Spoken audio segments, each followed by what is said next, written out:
안녕하세요, 여러분. 씨알쌤이에요. 오늘은 선생님이 작가들이 너무 사랑하는 표현법 하나를 알려주기 위해서 영상을 준비해 봤어요.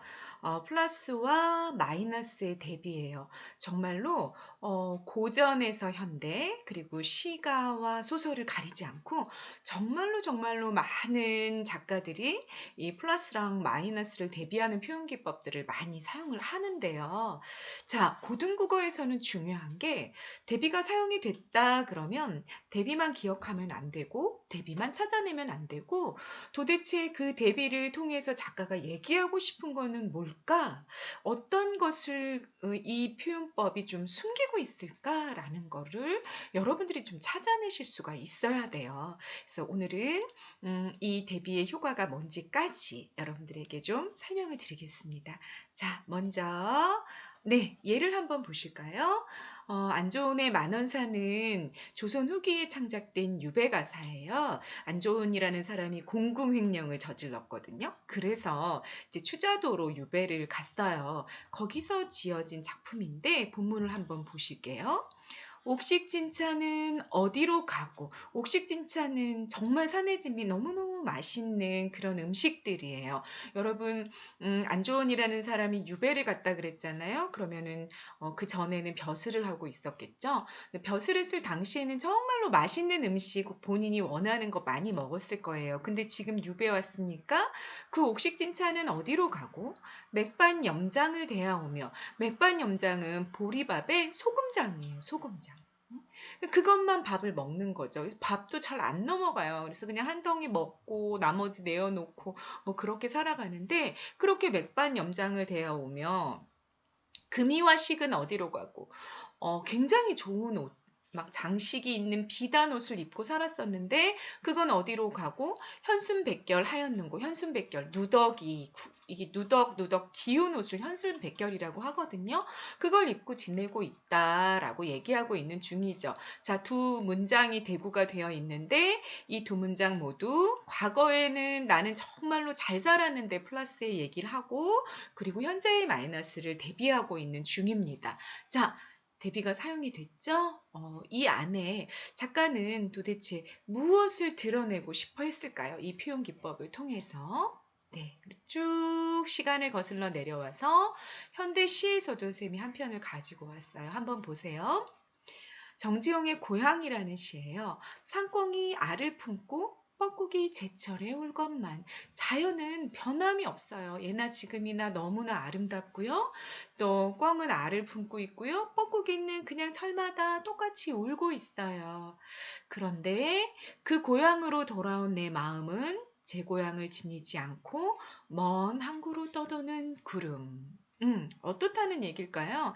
나는 고향이 너무 그리워서 고향에 돌아왔는데 막상 고향에 돌아와 보니까 고향은 정말 변한 게 없지만 내 마음은 바뀌었어요. 이제는 더 이상 고향에 돌아와도 자기가 정말 사랑했던 그 고향의 느낌을 지니지 못해요. 그래서 자기 마음을 떠도는 구름이다. 나는 너무나 유랑하고 있는 마음이야. 나는 내 마음은 고향을 떠나 어딘가를 헤매고 있어. 이렇게 표현하고 있는 중이죠. 여러분, 이 문장을 통해서도 자연의 변함없음 플러스와 인간의 변해버린 마이너스가 대비가 되고 있는 게 보이실 거예요.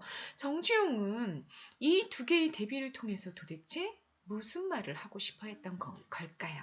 자, 선생님이 이런 시들을 볼 때마다 사실은 생각나는 그림이 하나가 있어요. 왜 작가가 플러스와 마이너스를 대비하는 걸까 했을 때 항상 생각나는 사진이 마클리브의 꽃을 든 여인이에요. 반전의 굉장히 대표적인 사진이라고 우리가 할 수 있겠죠. 군인들이 이렇게 총칼을 탁 들고 굉장히 경직된 표정으로 이렇게 이 소녀를 보고 있는 것 같지도 않아요. 그냥 어딘가를 되게 불안정한 눈빛으로 응시하고 있는 모습들이 쭉 보이고요.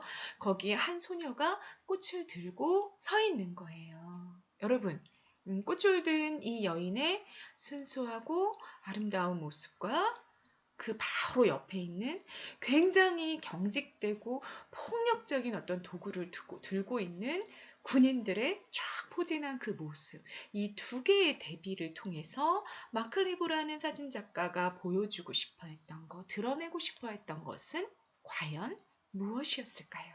네, 그것에 대한 생각들을 해야 여러분들이 고등국어 문제를 또 풀어내실 수 있다는 거죠. 네, 자, 선생님이 정리해 드릴 텐데요. 먼저 생각해 보세요. 이 플러스와 마이너스의 대비 중에 그걸 통해서 무엇이 부각됐을까? 네. 여러분들이 생각했던 답이랑 선생님이 이렇게 제시한 그 효과가 좀 일치가 됐나요? 그랬으면 좋겠어요. 플러스와 마이너스의 대비를 통해 부각되는 것은요, 마이너스의 비극성이에요. 네.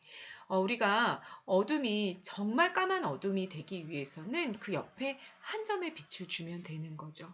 한 점의 빛을 통해서 어둠은 더욱더 까맣게 부각이 되게 됩니다. 이 비극성을 부각하기 위해서 우리 작가들은 플러스와 마이너스를 대비시키는 기법들을 굉장히 많이 사용하게 되는 거예요.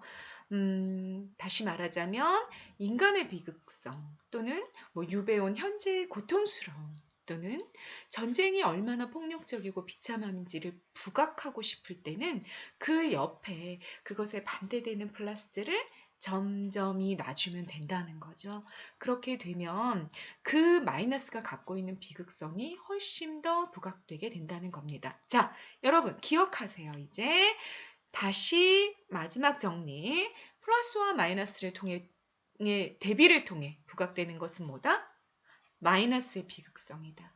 그걸 이야기하고 싶어서 작가는 대비를 활용한다라는 사실을 기억하시라는 얘기입니다. 자, 선생님이 문제 하나 가지고 왔어요. 문제의 선택지 하나를 가지고 왔어요. 한번 보실까요? 이렇게 문제가 나오는 거죠. 만원사의 화자가 등 밀어내치는 집 맥반염장 마이너스였던 거 기억나시나요?